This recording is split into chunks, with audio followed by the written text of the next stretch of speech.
buenas tardes a todos. Gracias por acompañarnos. Un servidor, Alan Canales, les da la bienvenida a este espacio Revista Libertad en vivo. Hoy, como todos los viernes, estamos empezando con nuestro segundo viernes. Estamos aquí con la palabra o la frase que tenemos para hoy y dice así, dice: el impuesto es directamente proporcional a la inoperancia del gobierno. Yo creo que es bastante atinada la palabra, ¿verdad? Para hoy. De verdad, aquí en Libertad en Vivo es un espacio definitivamente para difundir las ideas de la libertad. Hoy tenemos un invitado de lujo, don Eliezer Feinheit. Don Eli, ¿verdad? Eli. Eli o Eli, exactamente. Vamos a ver. Algunos le dicen Eli, don Eli Feinheit. Don Eli, muchas gracias por acompañarnos. De verdad que para nosotros es un privilegio tenerlo aquí hoy para aquí conversar un poquito y difundir un poquito de las ideas de la libertad. Rafa, entrañable amigo aquí, buenas tardes, ¿cómo estás? Muy bien, muy complacido aquí de compartir con este invitado de lujo, ¿verdad? Siempre aprendemos mucho de sus exposiciones. Bueno, esperemos que sea hoy una conversación agradable y que el público la aprecie, ¿verdad? Don Eli, yo creo que vamos a empezar a hacerlo al revés un poquito, ¿verdad? Porque yo creo que lo hemos visto a usted hablar de economía y de economía. Por ahí nos ponen en Twitter y la gente que nos sigue en la revista, en este espacio, bueno, pero don Eli solo de economía, ¿verdad? Entonces, pensamos un poquito ahí cómo vamos a entrarle hoy y queremos empezar a conocer un poquito el lado humano, ¿verdad? Queremos hablar un poquito de quién es don Eli Feinheit, ¿verdad? La persona. ¿Qué es lo que hace en un día cotidiano, don Eli? Si podemos saber, ¿cuáles son sus hobbies? ¿Verdad? Bueno, en primer lugar, muchísimas gracias por la invitación. Para mí es un honor estar aquí en Libertad en Vivo. Ya solo con el nombre del programa da gusto. Don Alan, muchísimo gusto conocerlo. No nos conocíamos. Rafael, un gustazo de verlo por acá. Y bueno, un saludo a todos los que nos están viendo. ¿Quién es Eli Feinheit? Por eso es que hablo de economía, porque eso es de lo que sé, ¿verdad? No es que hoy no le vamos a tocar ese tema, ¿verdad? Definitivamente cuando hablamos de libertad y de la situación actual, pues va a haber un segmento para eso, pero queremos empezar un poquito por conocerlo, Eli. Perfecto.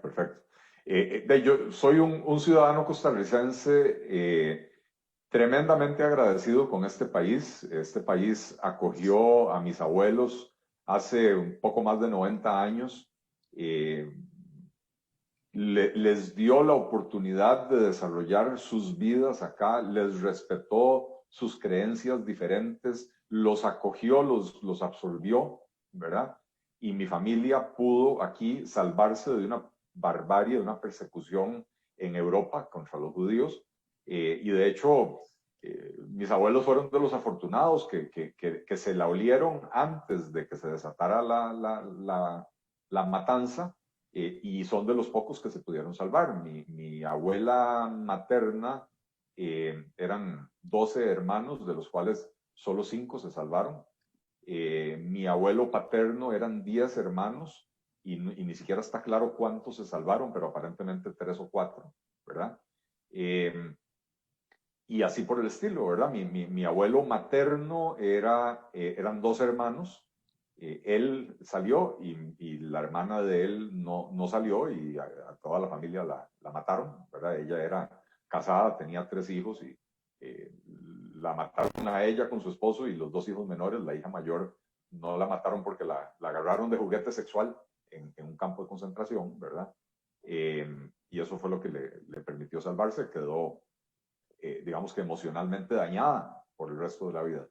Y entonces, enormemente agradecido con este país que me ha permitido a mí crecer acá con un nombre tan extraño y ser parte de esta sociedad y que la gente me escuche y me tome en serio. Soy orgulloso esposo y padre de familia, tengo 26 años de casado, felizmente casado, tengo que decirlo. Tengo 2 hijas maravillosas, las 2 universitarias ahora en este momento. Y mis hobbies son leer, caminar un poco en contacto con la naturaleza. No soy una persona muy compleja en ese sentido, ¿verdad? Pero últimamente no tengo mucho tiempo para los hobbies, ¿verdad? Me encanta el tema de la comunicación y se nota porque pues, trato de estar siempre disponible para los medios y para los programas donde me invitan, porque sí creo que es importantísimo promover el debate de ideas y esclarecer las ideas y las propuestas liberales que en este país son tan mal recibidas y tan mal entendidas en buena medida porque a lo largo de décadas de manipulación, de adoctrinamiento en las escuelas, nos han condicionado a pensar que los liberales comemos chiquitos, ¿verdad? Y que el liberalismo es malo. Y se olvidó porque se borró de los libros de historia que en su génesis, desde su fundación, Costa Rica fue un país profundamente liberal hasta el primer tercio del siglo pasado, del siglo XX. Tuvimos una sucesión, una seguidilla de gobiernos liberales. Los fundamentos de lo que es la Costa Rica, de la que estamos tan orgullosos, esta Costa Rica democrática, respetuosa de las diferencias, respetuosa de las personas, de la libertad de expresión, la libertad de culto e incluso algo que la gente podría decir no es muy liberal, la educación pública costeada por el Estado y obligatoria. Todo eso son proyectos de la era liberal de Costa Rica. Desde la libertad de expresión y la libertad de culto hasta la educación pública financiada por el Estado obligatoria y universal, ¿verdad? Entonces, se nos olvidó, porque nos lo borraron de los libros de historia, que esas son las raíces de Costa Rica, que Costa Rica no nació en 1948, que no hubo en 1948 ese Big Bang. Pero bueno, ya dejé de hablar de quién es Elisa Isa y ya me metí a hacer ese análisis. No, yo creo que muy bien, Eli, porque yo creo que pues lo que estamos tratando aquí de hacer con este espacio es precisamente eso, ¿verdad? Yo creo que tuvimos un programa ahí de mitos y leyendas donde empezamos a tratar de educar y desmitificar todo ese tipo de cosas que estás hablando, pero es importante porque los viernes sí queremos traer a una persona influyente, a una persona que creemos que puede generar impacto definitivamente en este ámbito y por eso empezamos con conocerlo, ¿verdad? Pero ahora pasemos a la parte profesional. Usted ha estado en la función pública, ha estado en la función privada. Bueno, ¿qué nos puedes decir de esa parte? Bueno, yo estuve en la función pública exactamente 4 años porque fui invitado por el presidente de la República a ser parte de su equipo. Me refiero a don Miguel Ángel Rodríguez, que fue mi profesor en la Universidad de Costa Rica. Y tengo que decir que desde que fue mi profesor, siempre se mostró muy interesado en mi carrera, en lo que yo hacía. Ya yo habiendo salido de la universidad, por lo menos un par de veces al año me llamaba y me preguntaban, ¿qué estás haciendo? Me hacía cartas de recomendación. Cuando yo me fui a estudiar a Estados Unidos, él con su doctorado de la Universidad de California en Berkeley, fue fundamental en las recomendaciones que me hizo, las recomendaciones que me dio y las cartas de recomendación que escribió para que me admitieran a mí en Estados Unidos. E incluso estando yo en Estados Unidos, cuando él iba a andar cerca de donde yo estaba, me llamaba y me decía, voy a estar en tal ciudad en tales fechas, ¿podés llegar? Y siempre íbamos y llegábamos y nos íbamos a almorzar juntos o lo que fuera, ¿verdad? Me invitó a formar parte de su equipo, fui 2 años asesor en Casa Presidencial, siendo yo muy joven, asesor junior. Aprendí un montón a la par de algunos figurones de la política costarricense, verdaderos linces, ¿verdad? Y después al final, para los últimos un poquito menos de 2 años, don Miguel me pidió que fuera viceministro de Transportes. Entonces estuve el 2000 y lo que quedaba del 2001, perdón, el 2001 y lo que el tramo del 2002 que le tocaba a don Miguel Ángel ser presidente, yo fui viceministro de Transportes, presidente de Aviación Civil y de Transporte Público. El resto de mi vida lo he hecho en el sector privado. o en la academia. Estuve varios años en la academia, sobre todo en Estados Unidos, y desde que salí del gobierno, bueno, cuando salí del gobierno me fui 2 años a Nueva York con CINDE. CINDE tiene o tenía en ese momento una oficina en Nueva York de promoción o de atracción de inversión extranjera. Y mi trabajo era precisamente identificar empresas que pudieran venir a Costa Rica y venderles el concepto y convencerlas de que se vinieran para acá. Y una vez que me regresé a Costa Rica en el 2004, desde ese momento he estado siempre dedicado a la actividad privada. Monté mi propio negocio inmobiliario. En los últimos años he estado más concentrado en la consultoría que en la parte inmobiliaria, porque pues, el negocio no está bueno, ¿verdad?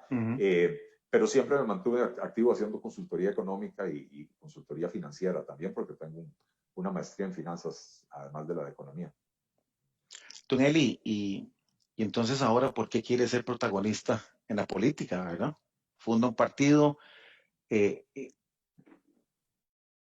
¿Por qué quiere ser protagonista en estos momentos? ¿Cuáles son sus motivaciones? Mi principal motivación, voy a sonar un poco como Jesús Romero, el cantante de música cristiana. Tengo 2 motivos, y son mis 2 hijas. Cuando ellas estaban avanzadas en el colegio, empezaron a mostrar preocupación por el rumbo que tenía el país y la escasez de oportunidades para jóvenes con ganas de superarse. Y no solo empezaron a manifestarlo, sino que mi hija mayor entró a la universidad aquí en Costa Rica, y después de 2 cuatrimestres, un día me sentó y me dijo, papi, me dice, tengo un problema. Yo escogí una carrera que es para el siglo XXI, pero me están enseñando contenidos del siglo XIX con técnicas del siglo XX. Y esto no me va a servir para absolutamente nada. Me voy de Costa Rica. Y ese me voy de Costa Rica es a estudiar, pero implícita va el riesgo de que haga vida en otra parte y no quiera regresar. No mucho tiempo después, mi hija menor, que en aquella época andaba muy influenciada por el papá, con los intereses políticos y económicos y sociológicos y todo eso, y me dice, y esa estaba apenas en 3er año del colegio, y me dice, yo cuando termine el colegio también me voy. ¿A dónde va usted? Mocosa, ¿verdad? 15 años es lo que tenía. Y me dice, yo quiero dedicarme a los derechos humanos, me dice, pero no quiero ser abogada, yo quiero ser socióloga y no quiero estudiar en ninguna universidad en Costa Rica donde lo que me van a vender es doctrina comunista. Entonces, probablemente me voy a estudiar afuera, pero además el trabajo de los derechos humanos, el trabajo importante de los derechos humanos, se hace en Ginebra y se hace en Nueva York y se hace en otras partes. Finalmente terminó estudiando completamente otra cosa, pero igual se fue de Costa Rica. Y entonces mi motivación son ellas, porque yo recuerdo haber tenido una conversación con mi esposa después de esos 2 eventos que se dieron con poquitos meses de diferencia, y dijimos, bueno, aquí tenemos 2 opciones. Cuando se vayan este par de niñas, nos quedamos aquí solos, estamos relativamente jóvenes, yo tengo 55, mi esposa bastante menos que eso, como 3. ¿Y cómo se llama? ¿Qué hacemos aquí solos, lejos de las chiquillas? Uno quiere estar cerca de ellas. Pues tenemos 2 opciones. Nos vamos nosotros también con la esperanza de que ellas queden cerca una de la otra y no que queden en extremos opuestos del mundo, ¿verdad?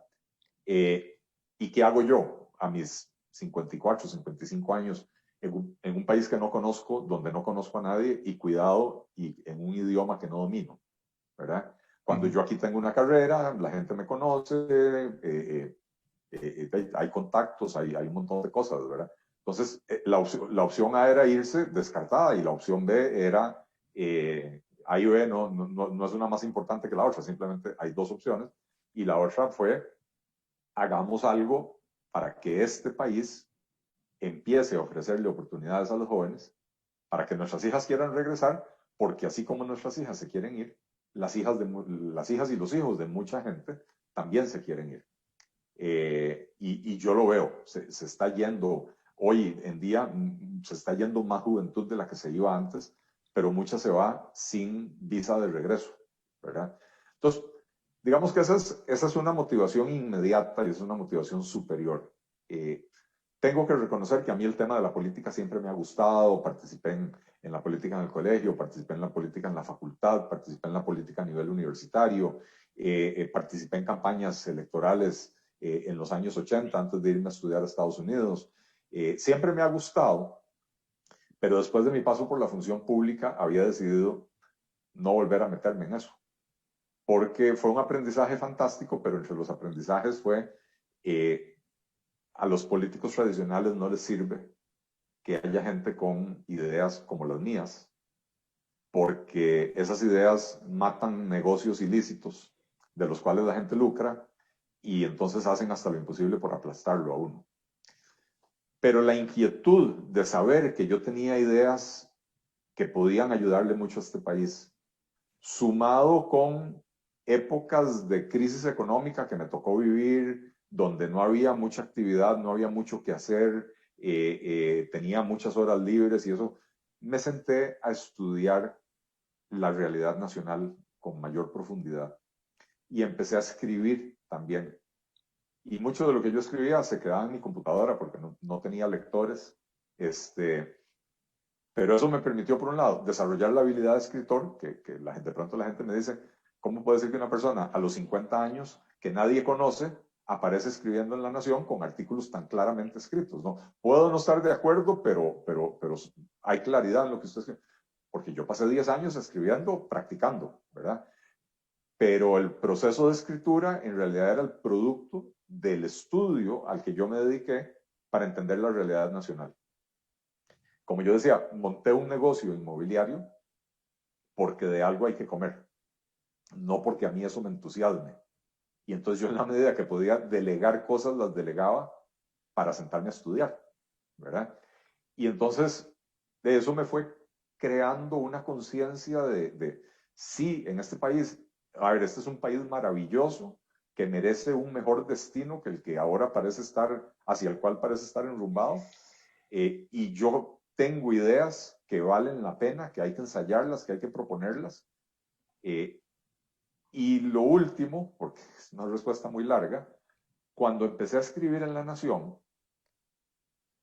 incluso antes de empezar a escribir en La Nación, porque yo empecé a escribir artículos en Facebook cuando nadie me conocía y mis artículos los leían 12 personas, incluyendo mi mamá, mi esposa y mis hermanos, ¿verdad? Y de ahí fue que me descubrió la editora de Opinión de La Nación, que por algún motivo llegó, aterrizó en mi muro de Facebook y empezó a leer lo que yo escribía, ¿verdad?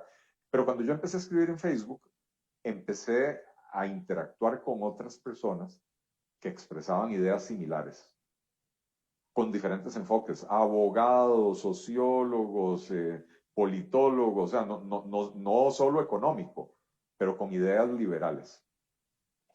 Y empezamos a interactuar en Facebook. Un día decidimos llevar esto más allá de las computadoras.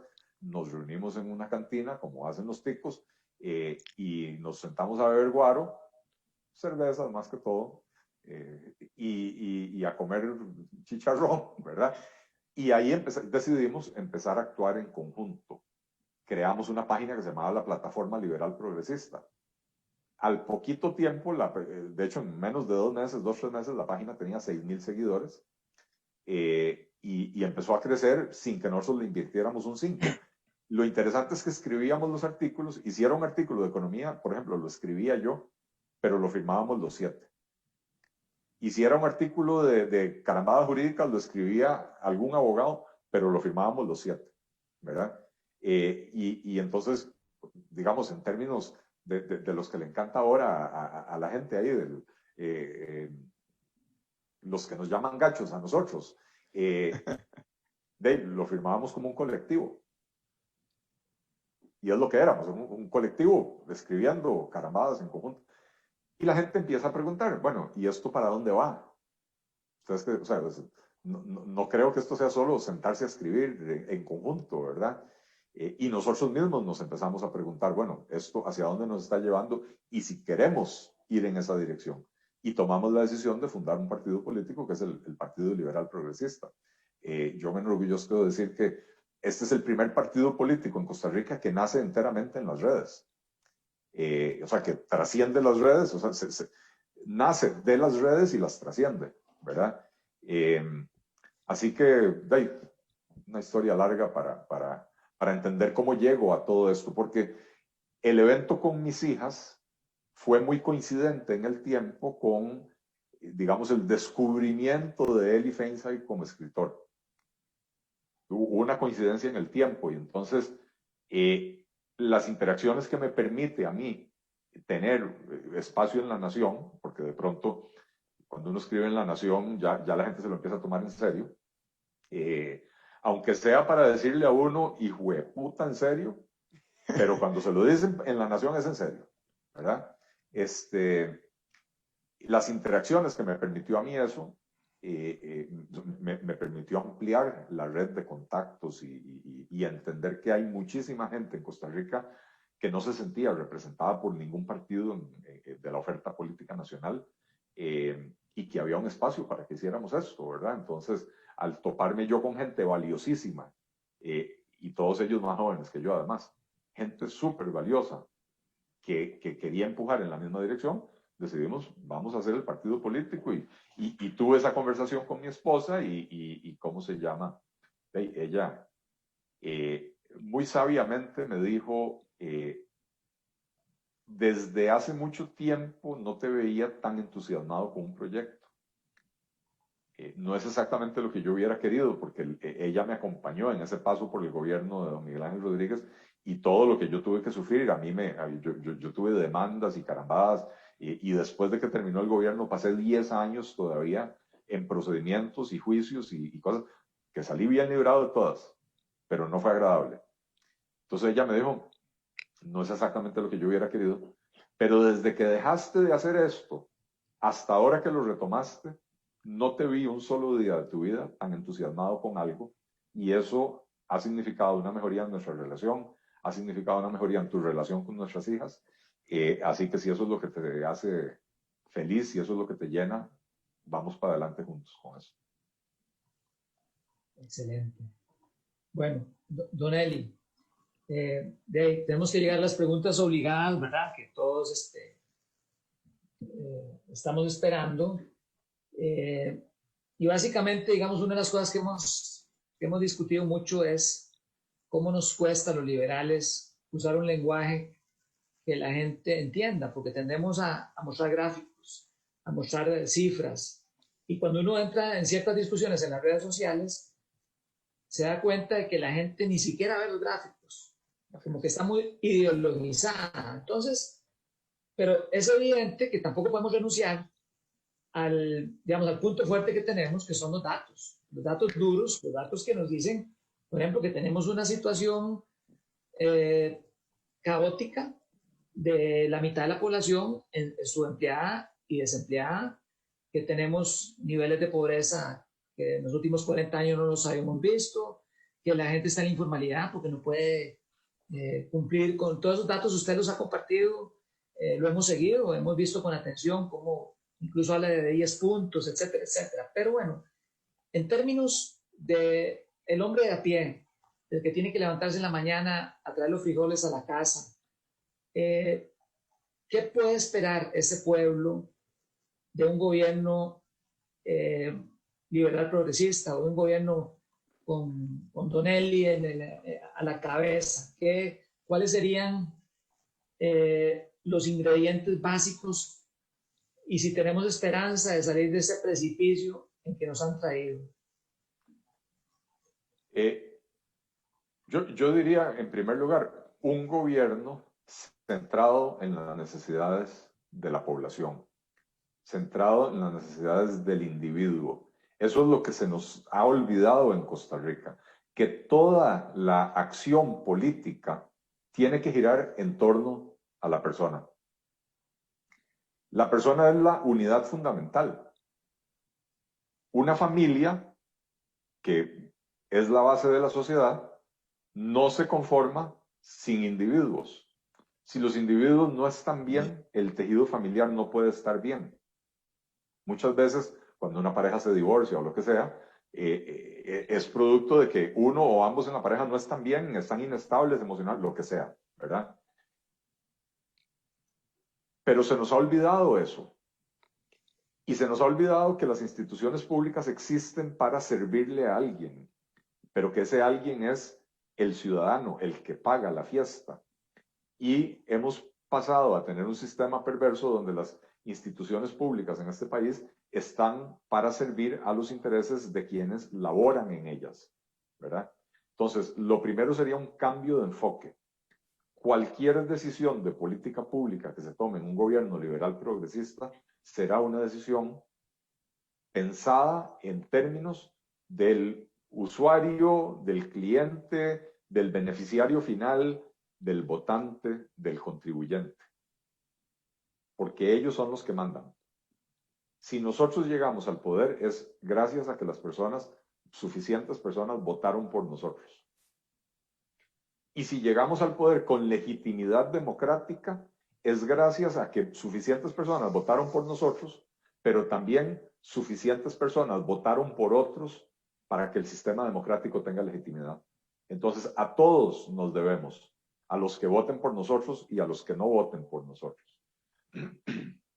Entonces, con ese cambio de mentalidad y con ese cambio de enfoque, lo que pueden esperar de un gobierno liberal progresista es un gobierno profundamente transformador.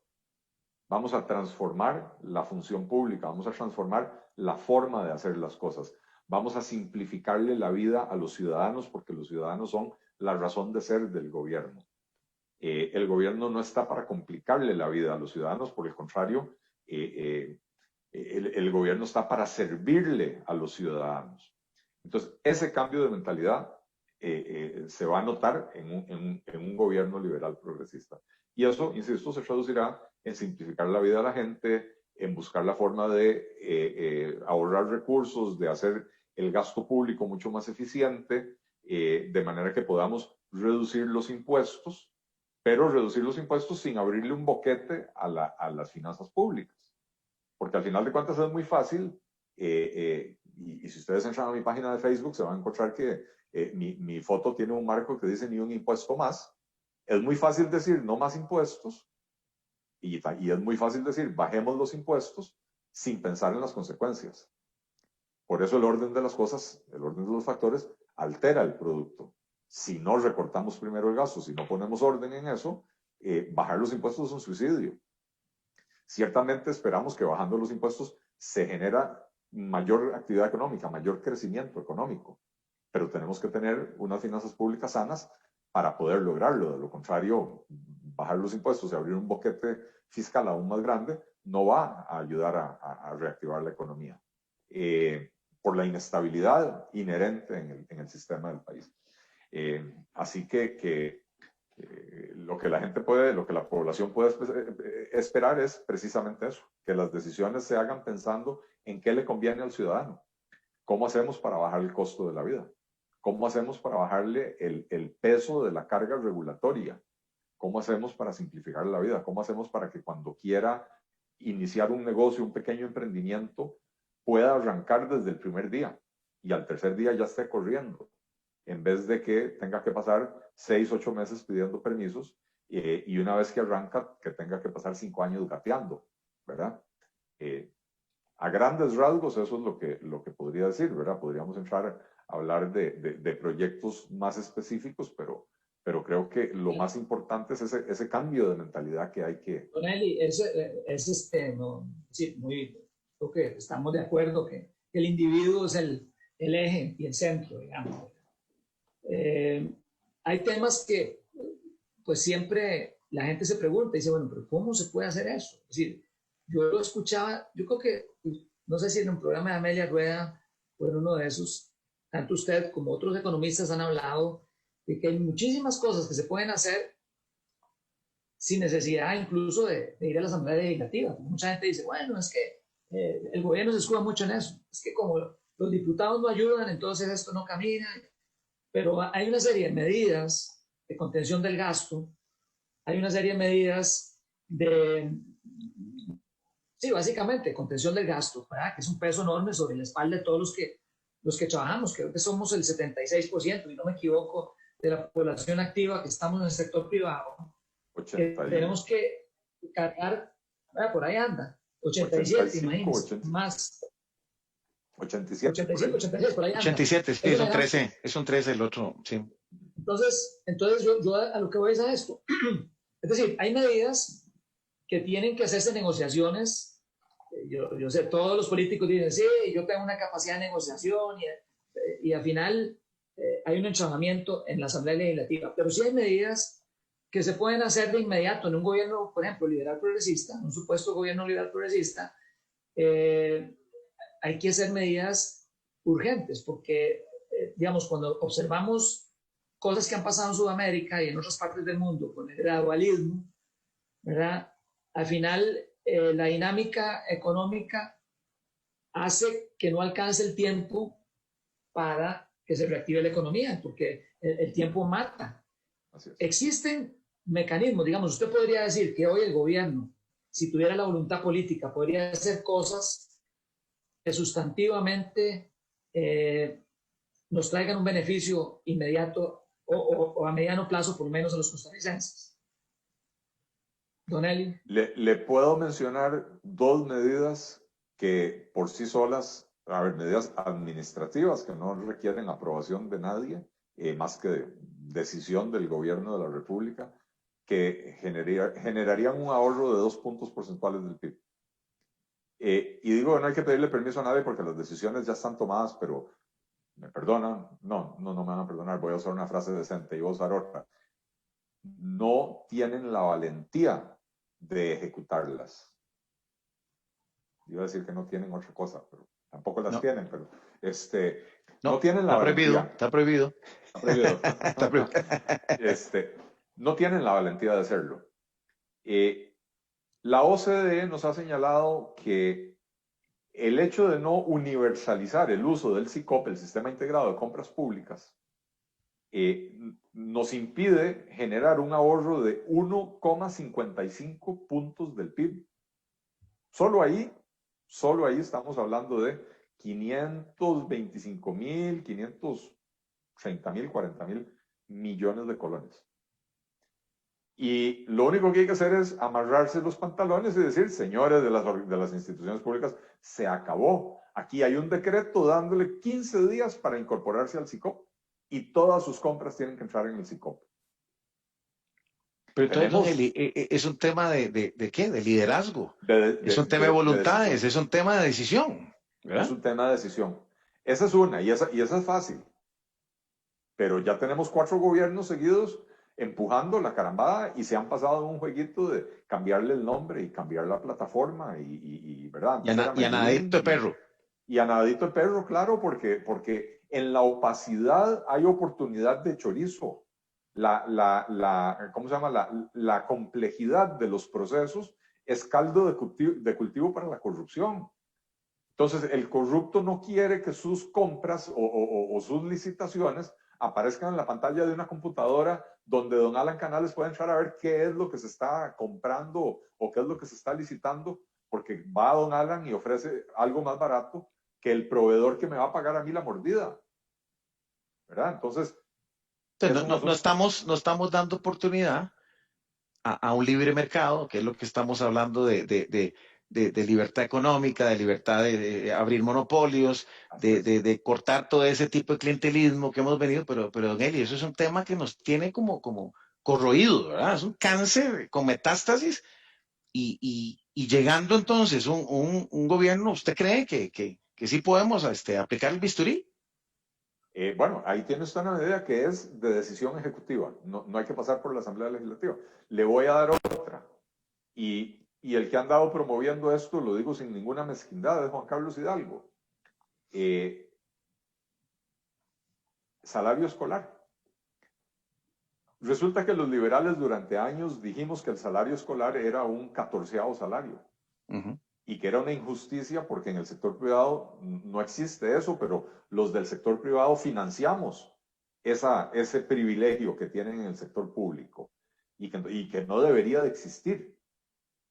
Lo que existe en la ley son 12 salarios y un aguinaldo, ¿verdad? Bueno, los tribunales no nos quisieron dar la razón a los liberales. Dijeron, no señores, no es un plus salarial, no es un incentivo salarial, es un aumento salarial. Y por lo tanto es intocable.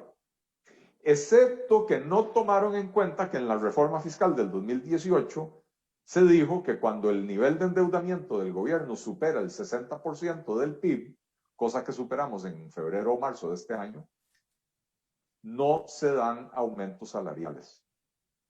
De hecho, en Costa Rica, si se cumple la regla fiscal, los próximos probablemente 10 años, los funcionarios públicos no van a recibir un aumento salarial en la base, ¿verdad? ¿Ok? El argumento jurídico ya está. El gobierno no tiene que pedirle permiso a nadie. Todo lo que tiene que hacer es más, los diputados lo podrían hacer ahora cuando están aprobando el presupuesto del 2021, ¿verdad? Pero el gobierno lo que podría hacer es eliminarlo del presupuesto, es decir, esto es un aumento salarial, no lo podemos dar porque la ley me impide darlo. Ahí tenemos 140, 150 mil millones de colones más.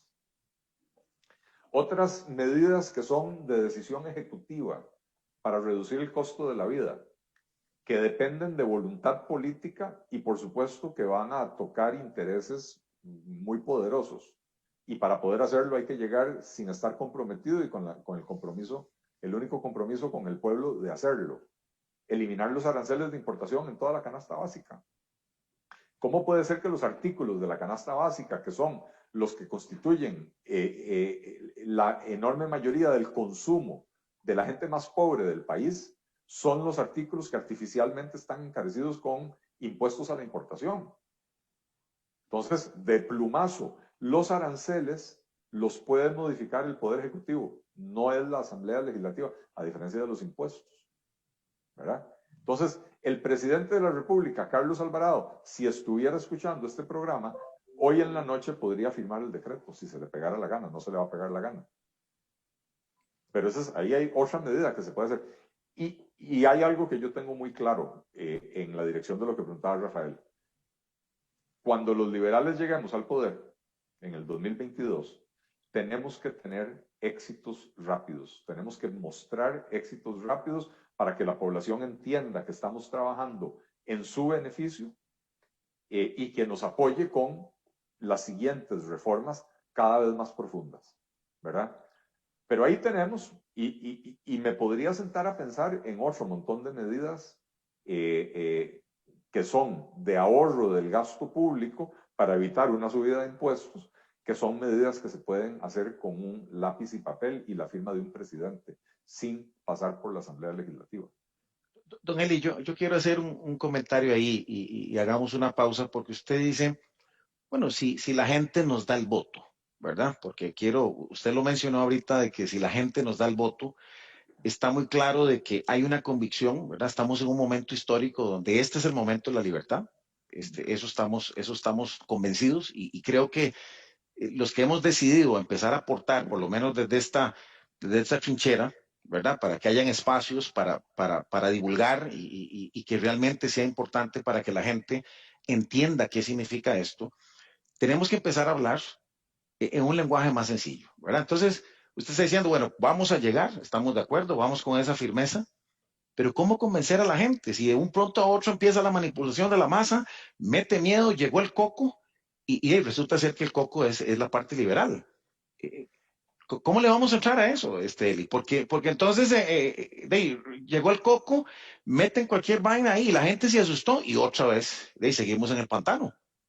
Ahora sí me hiciste una pregunta difícil. Todas las demás eran fáciles, hasta contestar quién soy yo, que no sé quién soy, pero porque nosotros en el partido nos hemos sentado a hacer la labor, digamos, de prospección política y analizar y tener un plan de trabajo para llegar al poder y qué tenemos que hacer al llegar al poder. No todo, digamos, no todo está listo hoy. Tenemos equipos de trabajo. De hecho, mañana, sábado, se inaugura el congreso, el primer congreso ideológico del Partido Liberal Progresista. Tenemos no sé, 26 o 27 mesas de trabajo con gente en todas las áreas del quehacer público, ¿verdad?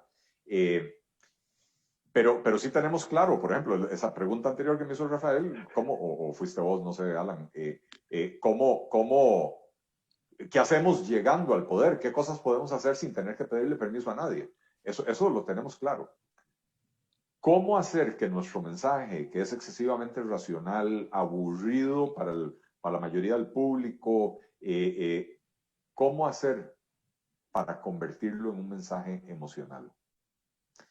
Estamos trabajando con expertos en comunicación política. No voy a revelar aquí estrategias, porque tampoco están, bueno, primero porque no las voy a revelar, pero segundo porque tampoco están terminadas. Es algo en lo que estamos trabajando de cara a una eventual campaña.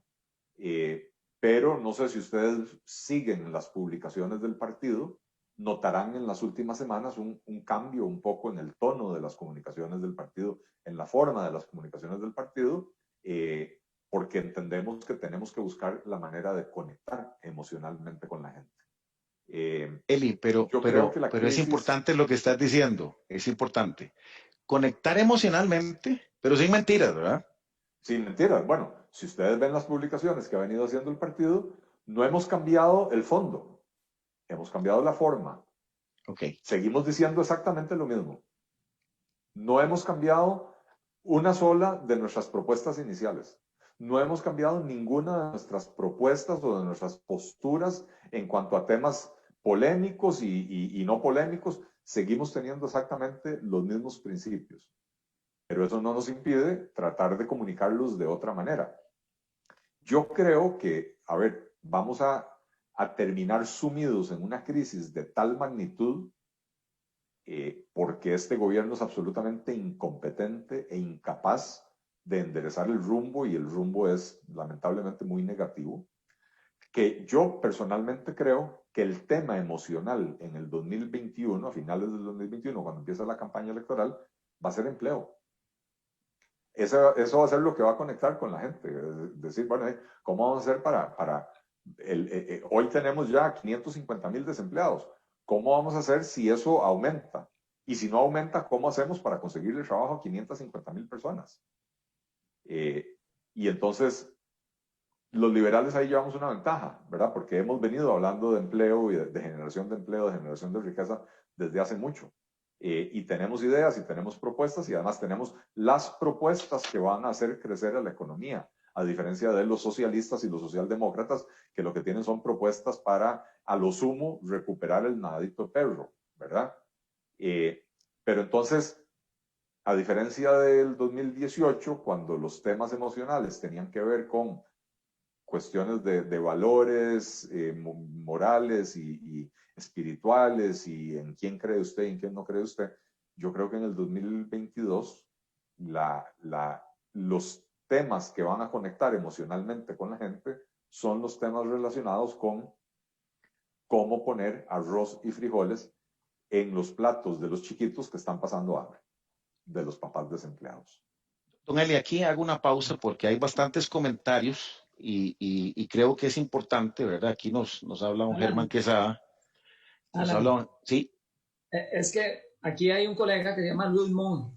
sí, Es un colega adelante. muy apreciado. Él es director de una de las universidades de arquitectura, es arquitecto, y pregunta, me dice, Rafa, ¿cómo se hace para formar parte del Partido Liberal Progresista?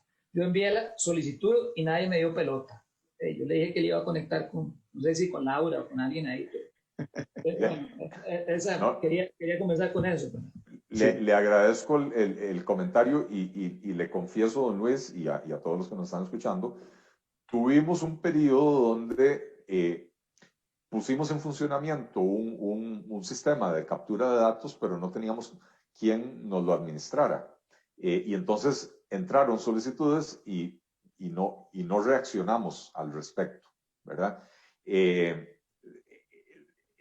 Descubrimos el error, lo descubrimos porque gente como don Luis nos los hizo ver, y ahora, hoy tenemos, producto del crecimiento que ha tenido el partido, un equipo de tecnologías de información de lujo en el partido. Y están empezando a resolver todos estos problemas. Están empezando a adoptar un CRM, un sistema de Customer Relationship Management, Sí, ¿verdad? Para capturar esos datos y capturar poder a la gente. poder comunicarse con la gente. Entonces yo le pediría a don Luis, con la pena del alma, que vuelva a enviar o que vuelva a llenar el formulario en la página liberal.cr, o que me escriba a mis redes sociales. No le prometo contestar inmediatamente porque yo estoy recibiendo 300 o 400 mensajes al día y no doy abasto, pero vuelva a enviar el formulario y ahora las cosas son diferentes. Don Eli, aquí lo que quería tocar, ¿verdad? Aquí don Israel Núñez nos habla y dice que muchos, dice, no están preparados para escuchar lo que no quieren oír, ¿verdad? Y dice eh, que son posiciones tan complejas que muchos no entienden. O sea, la gente, y aquí tengo varios comentarios de lo mismo, ¿verdad? O sea, ¿cómo hacemos para que este nivel baje y pueda ser traducido a un lenguaje popular, de que yo le hable aquí a la muchacha que viene a ayudarme entre semana con la limpieza y que es una persona que uno puede conversar, que lo respeta a uno, pero yo no le puedo hablar en otro lenguaje que no sea, mire, aquí vamos a estar mejor, aquí usted va a tener empleo, aquí la persona que vive con usted, vamos a ir sin ningún tema de compadrazgos ni nada de eso, ¿verdad? Por aquí nos hablan de gabinete, ¿verdad? Don Germán Quesada nos dice, bueno, hoy un vicepresidente sindicalista, ya eso es una señal de qué, ¿verdad? Don Eli, eso es lo que la gente no quiere ver, o sea, vamos con gente fresca o entonces vamos a ir renqueando o otra vez con, o sea, lo que la gente está cansada es de lo mismo, ¿verdad? La Bueno, gente no quiere compadrazgos, no quiere, o sea, la gente quiere algo nuevo, fresco, que realmente pero conecte y diga, vamos para adelante. la gente quiere algo nuevo y fresco, pero también quiere experiencia, ¿verdad? No Y eso, estamos hablando de eso, ¿eh? Estamos hablando de gente con experiencia, pero que efectivamente nos ayude a hacer la diferencia. bueno, les comentaba anteriormente, mañana tenemos el lanzamiento del Congreso Ideológico del partido, donde ya tenemos 26 o 27 mesas en diferentes áreas temáticas, desde medio ambiente, educación, infraestructura, por supuesto economía, todas las áreas del quehacer humano, seguridad, qué sé yo. Y hemos pasado los últimos meses identificando personas para ayudarnos en ese esfuerzo, para empezar a construir equipos de trabajo en diferentes áreas.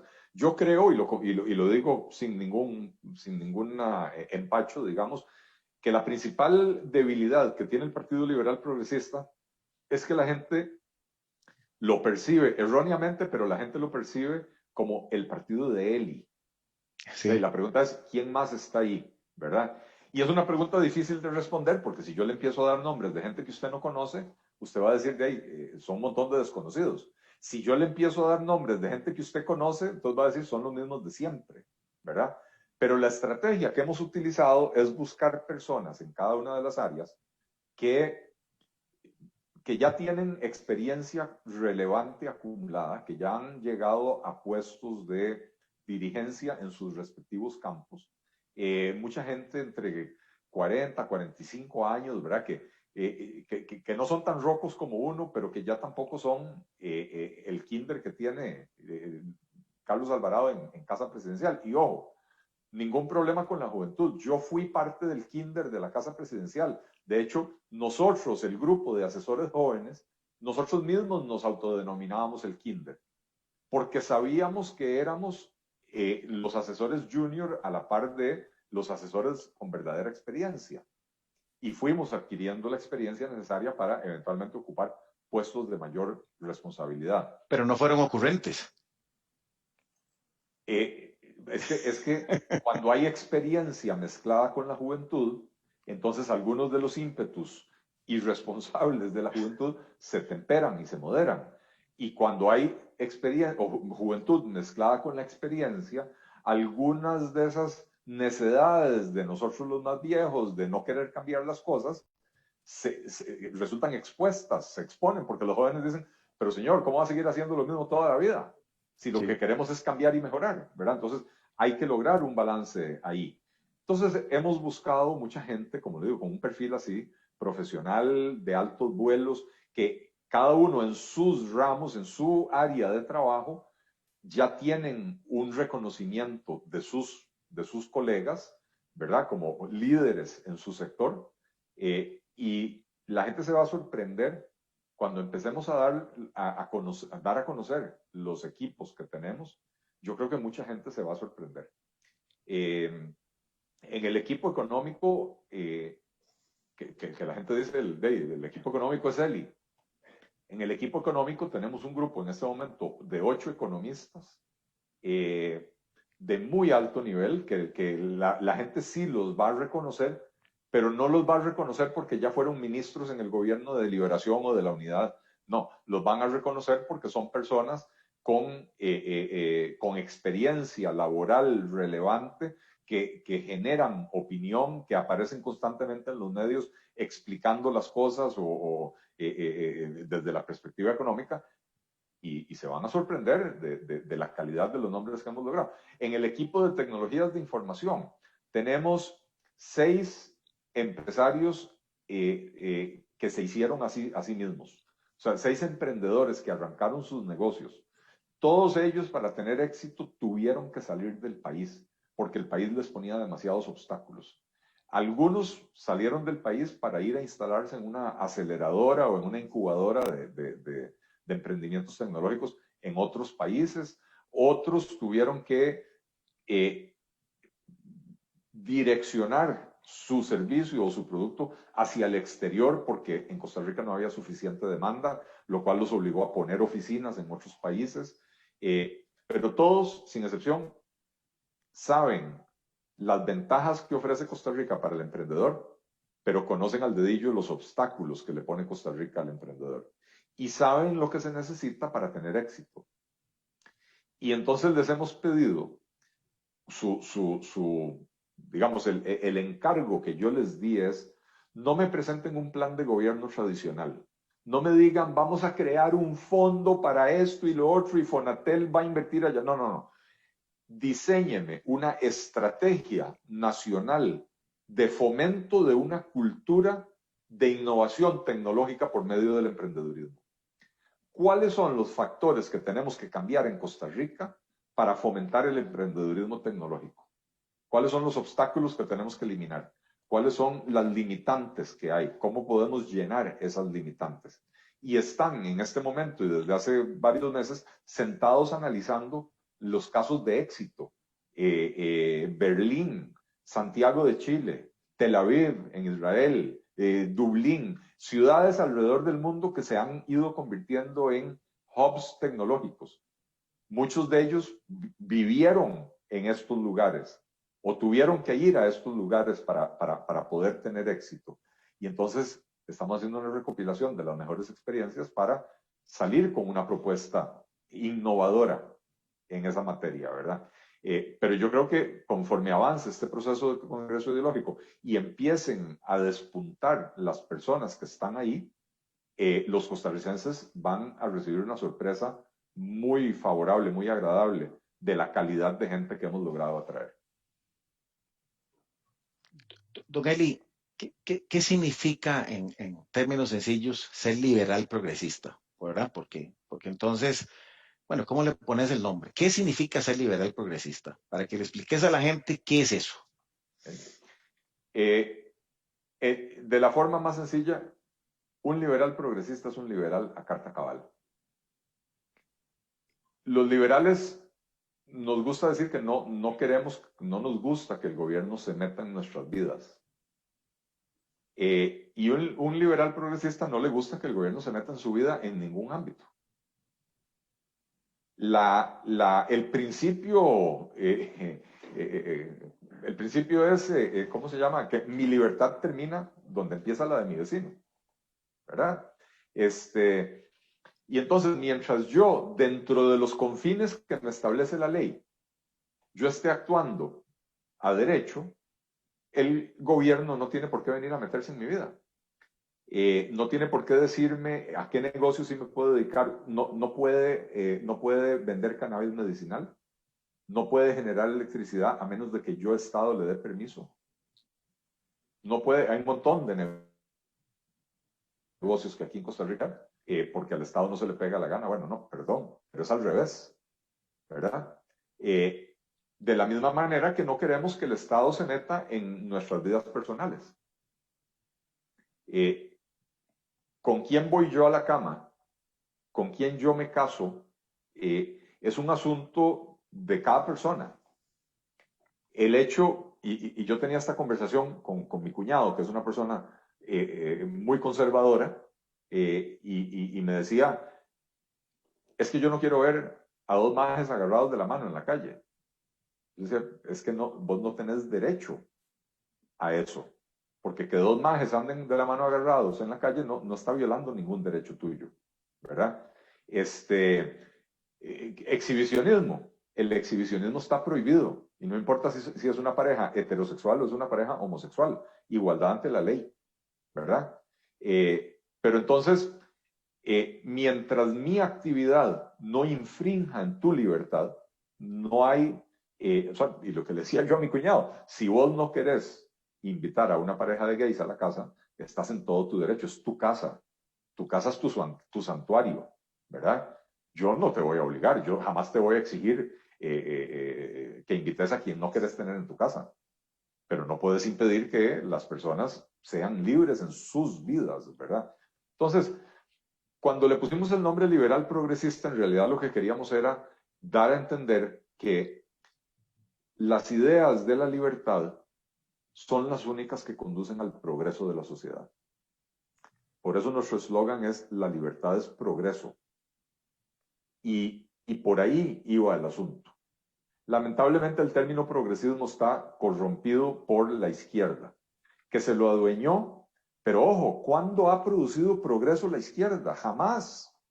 Y entonces es necesario quitarles ese vocablo de su léxico.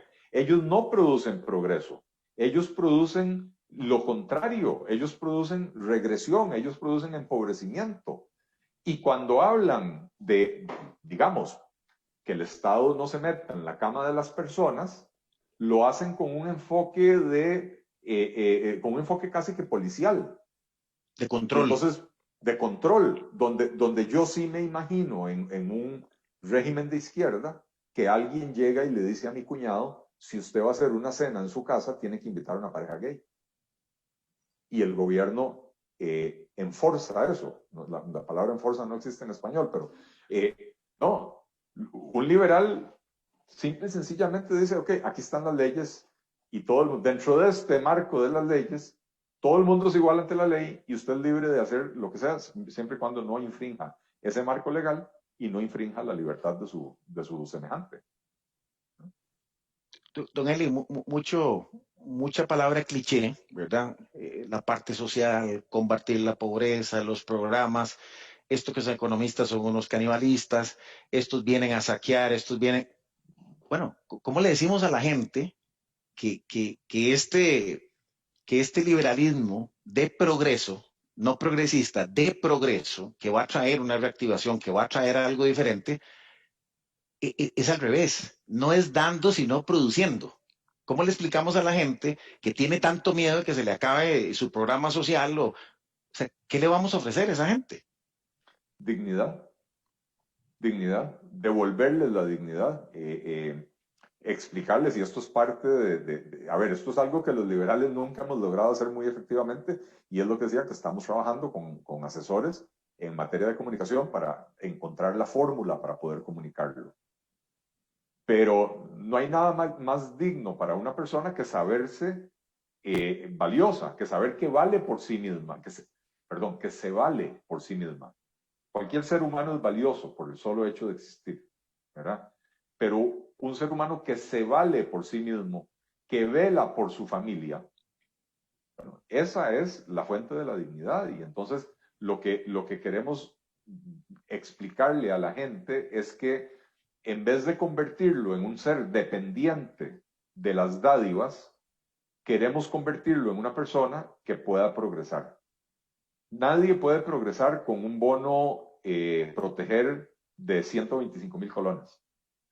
Las personas pueden pasarla mientras hay una crisis y ver cómo se la juegan con 125,000 colones, pero nadie puede vivir permanentemente con una dádiva de 125,000 colones. a esas personas hay que generarles oportunidades para que puedan acceder a empleos bien remunerados y que puedan mejorar la condición de su familia, ¿verdad? Fíjate, Eli, que nos hablaba un Mario Redondo, de que hay como un desconecte, ¿verdad? Entre las capacidades que traen las empresas, tecnología, innovación, y el rezago del servidor que está trabajando con eso. ¿Cómo hacemos para realmente entender que esa libertad, que esa producción, que esa tecnología, que esos puestos de calidad, no es molestándolos con más impuestos y la gente no cree, no, ese cuento que se van, ¿verdad? Yo explicaba ese programa de que efectivamente una empresa global, simple y sencillamente, le ofrecen en otro lado y en 2, 3 años recuperan esa inversión y listo, ¿verdad? La gente no cree, la gente cree que eso es mentira, Eli. Sí, producto de ese adoctrinamiento del que hemos sido víctimas en el sistema educativo costarricense. Y ahí hay soluciones que son de muy largo plazo porque implican una reforma del sistema educativo. Pero también creo que hay que hacer una reforma de la organización económica del país, porque no podemos pretender que la persona que no terminó tercer año del colegio y que no tiene dominio de idioma extranjero y que no tiene buen dominio de las matemáticas, va a acceder a un trabajo de técnico en Intel. No, ya no de ingeniero. Intel contrata muchos técnicos y los técnicos de Intel ganan muy bien, ¿verdad? Entonces, tenemos que entender que al menos temporalmente hay que crear las condiciones para que empresas menos sofisticadas también puedan florecer en Costa Rica. Y eso pasa por simplificar las regulaciones laborales. Eso pasa por disminuir los costos de la Caja Costarricense del Seguro Social para que no sea tan caro contratar a la gente. Ojo, yo no estoy hablando de reducir los salarios. Si para un patrono el costo real del empleado es un 50 o 55% del salario que se lleva el empleado para la casa, reduzcamos ese 55%. No matemos al trabajador, bajémosle esos costos al empresario. Y entonces, si yo lo iba a contratar a usted por 100,000 colones, me iba a costar 155,000 mientras pago la caja y todo lo demás. Bueno, hagamos que yo le siga pagando los mismos 100,000 colones, pero me cueste 130,000, ¿verdad?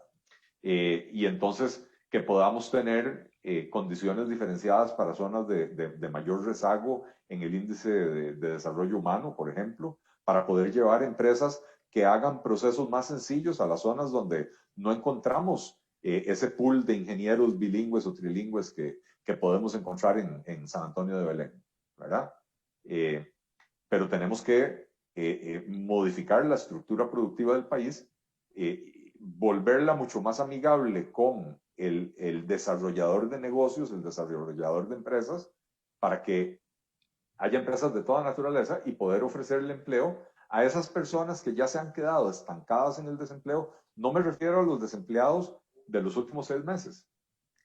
Los desempleados de los últimos 6 meses, si la economía se recupera, muchos de ellos podrán volver a encontrar los trabajos que antes tenían.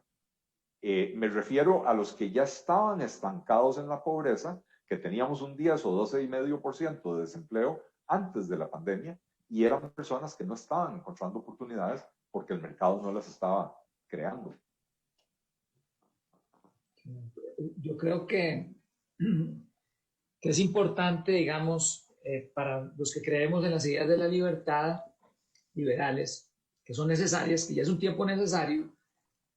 Bueno, yo sé que ustedes están trabajando en la estrategia política y vemos que hay muchos grupos, aparte del liberal progresista y Unión Liberal, etcétera, etcétera, que andan por ahí.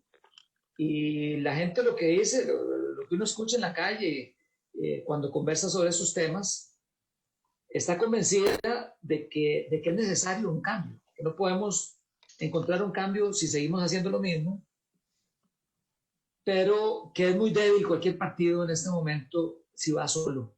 Es decir, hay como un consenso de que es necesario hacer una gran coalición, un gran consenso de unas cuantas ideas fuertes, ¿verdad? Rápidas y eficientes.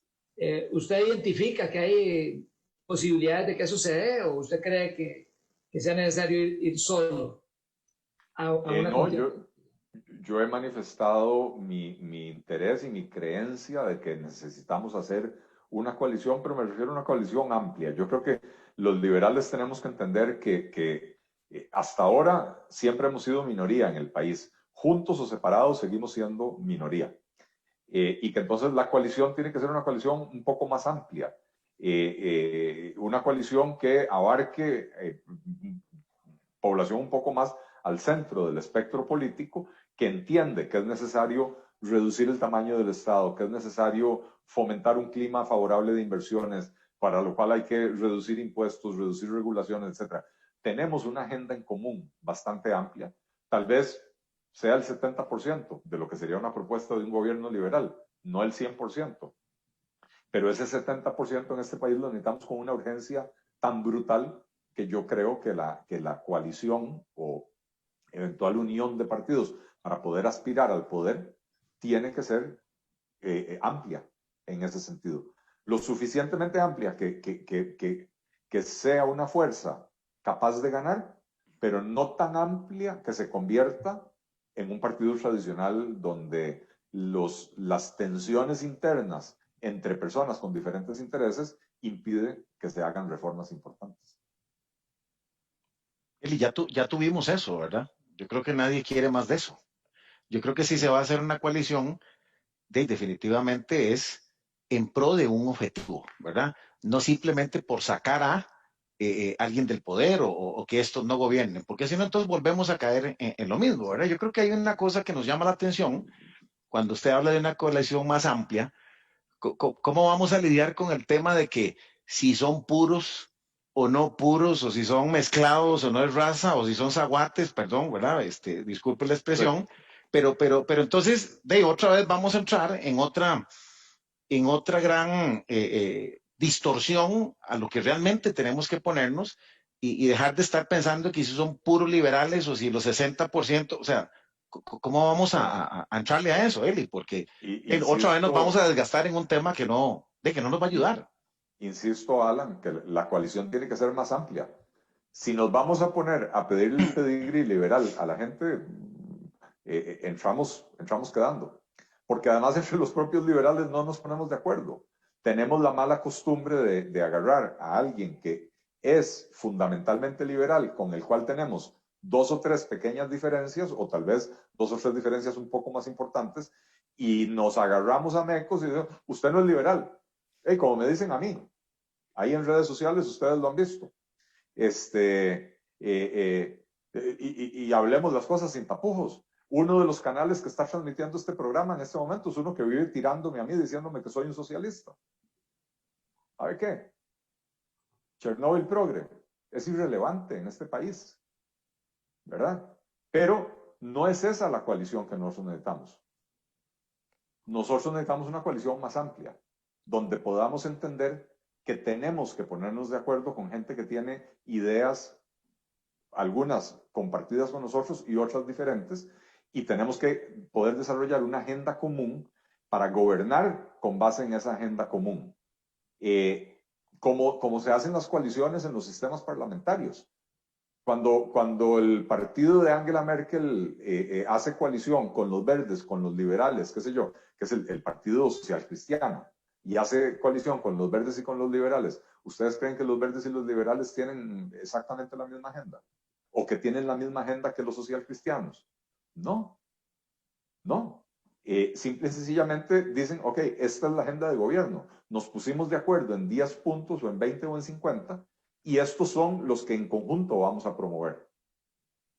En lo que no estamos de acuerdo, no hay un acuerdo y entonces el gobierno no se mete en esos temas. ¿Verdad? Qué interesante eso, Eli, que estás diciendo, porque yo creo que volvemos a lo que estábamos hablando de la comunicación. O sea, ¿cuándo hemos sido capaces de decir estos son los puntos en los cuales estamos de acuerdo? Sino que más bien hay egos ¿verdad? Y empezamos a ver el pedigrí, como bien lo acabas de decir. Hay que cambiar la estrategia de comunicación, Eli, definitivamente, porque yo creo que esa transparencia es la que no conecta, porque empezamos con el movimiento de masas, empezamos a manipular con mensajes que la gente ya está cansada, o sea, tampoco, digamos, aquel tecnicismo, ¿verdad?, donde nos perdemos, pero yo creo que hay que hablar con transparencia, Eli. Totalmente. A ver, yo confieso que en el pasado yo caía en ese juego y entonces también decía así, este no es liberal o no es totalmente liberal o es... Yo dejé esa retórica hace más de 2 años o 3 años y ustedes no me ven metiéndome a mí en esas discusiones de quién es más liberal o quién es menos liberal. Somos liberales, a los liberales nos cuadra la competencia y entonces como nos gusta la competencia, ahora hay 3 partidos liberales, o por lo menos hay 2 formados y uno en proceso de formación. Listo, tenemos diferencias. Llámese al doctor Perdomo, el presidente del Partido Unión Liberal, y pregúntele, nosotros tenemos una magnífica comunicación, tenemos diferencias de opinión en algunos temas, enormes coincidencias en otras, y creo que Natalia Díaz diría exactamente lo mismo, ¿verdad? Y con Mario Redondo, con quien hablo muy a menudo, que somos buenos amigos, también tenemos algunas diferencias, pero tenemos enormes coincidencias, entonces podemos ponernos de acuerdo. Pero hay que entender que el acuerdo implica que ciertas cosas tenemos que sacrificarlas. No es renunciar, ojo, no es renunciar. Yo no renuncio a mis principios. Yo Sí. no me meto a una coalición donde yo tenga que comprometerme a que el Estado va a aplastar a los ciudadanos. Si eso es lo necesario para ganar las elecciones, prefiero perderlas, ¿verdad? Pero si dentro de la coalición no hay consenso sobre X tema, no hay ningún problema. Dejamos ese tema por fuera del acuerdo de la coalición y dejamos los otros 30 temas en los que no estamos totalmente de acuerdo por fuera de la coalición, pero en los 70 temas en los que sí tenemos un acuerdo, firmamos un acuerdo y vamos para adelante con esa propuesta. Yo como diputado, digamos, yo como diputado liberal podré proponer algo que alguien más conservador no va a querer proponer. Pero no es parte del acuerdo del gobierno. El gobierno no tiene que actuar en eso si se logra llegar al gobierno con con base en ese acuerdo ¿cómo se llama? Ya sabemos que usted tiene el tiempo limitado, ya recibimos el mensaje, más bien nos hemos abusado bastante. No sé si quieres hablar con alguna idea, alguna conclusión para ir ya, estamos cerrando el programa. No, primero, disculparme con ustedes, pero tengo una cena y como vivimos en épocas de aplastamiento de los derechos individuales, hay restricción vehicular y entonces, y nuestros amigos viven un poco retirado, ¿verdad? Entonces tenemos 20, 25 minutos de camino de ida y otra vez de regreso. Entonces por eso necesito irme antes de que la policía me meta una multa de 107,000 colones y retiro de la licencia. Don Eli, la última reflexión. Este es el tiempo de la libertad. ¿Qué se está cocinando en coalición? ¿Y está usted listo? Este es tiempo de valientes y los valientes defendemos la libertad. En este país, para defender la libertad, hay que ser valiente, porque curiosamente a los que defendemos la libertad nos dicen extremistas. Yo nunca he entendido cómo puede ser extremista de la defensa de la libertad, pero eso es lo que se cree en este país. Es tiempo de valientes porque este país necesita reformas profundas que los políticos tradicionales no han estado dispuestos y no están dispuestos a hacer, y se requiere de valientes que le pongan frente, le pongan cara a los problemas y digan hasta aquí llegó, no más, de aquí no pasa, vamos a resolverlo. De coalición no hay todavía nada firme, hay muchas conversaciones, digamos que conversaciones, parece como un juego de billar a 27 bandas, ¿verdad? Unos conversan con otro, el otro conversa con uno, así, ¿verdad? Pero bueno, ahí se está explorando el terreno para ver quiénes en el panorama político están dispuestos a una coalición y en qué condiciones para ver si es posible, ¿verdad? Y por último, si estoy listo, le digo como Boy Scout, siempre listo. Yo no me metí a la política a estas alturas de mi vida para venir a improvisar. Yo les comentaba en el primer segmento, cuando ustedes me preguntaban quién soy yo y qué sé yo, que yo me dediqué los últimos 15 años, más o menos desde que tenía 40, a hacer un estudio profundo de la realidad nacional. Y eso es lo que me permite hablar con tanta propiedad de un montón de temas, siempre con mi enfoque económico, claro, porque esa es mi profesión. Pero yo hablo de educación, yo hablo de un montón de temas desde mi perspectiva, porque me he dedicado a hacer eso. Estoy listo en lo personal y estoy listo porque hemos construido un equipo de trabajo en el Partido Liberal Progresista que, como lo dije anteriormente, cuando se empiece a dar a conocer ese equipo, la gente va a decir, aquí sí hay gabinete, aquí sí hay realmente capacidad y voluntad para sacar este país adelante. Don Eli, muchísimas gracias. De verdad que le agradecemos. Vaya ahí porque se le va a enfriar vaya pidiendo ahí de una vez Express Sí. para que cuando llegue ya esté servido, ¿verdad? No, de verdad que ha sido un placer, don Eli. Yo creo que el objetivo de este viernes es siempre entender cuál es la propuesta, ¿verdad? Y usted va a recibir más espacios y ojalá que realmente podamos ir traduciendo eso al lenguaje sencillo, popular. Y este es un espacio que usted tiene abierto para cuando usted así lo tenga bien. Le agradecemos muchísimo su espacio, su sinceridad y esperemos que empecemos a caminar, ¿verdad? Yo creo que aquí el tema es construir, ¿verdad? Yo creo que ese es el momento histórico. Muchísimas gracias, Muchas gracias, don Alan. Eli. Muchísimas gracias, Rafael. Muchísimas gracias, Dani, ahí en los controles, que me imagino que el público no lo ve, pero yo sí lo veo. Y muchas gracias a todos los que están escuchándonos en vivo y los que lo van a escuchar después. A sus órdenes, Alan y Rafael, cuando me quieran volver a invitar, aquí estaré. Es un placer. Muchas Muchísimas gracias, gracias. don Eli. Muchísimas gracias. Un abrazo. Sí, yo creo que entonces vamos cerrando. Yo creo que muy agradecidos, bastantes temas para compartir.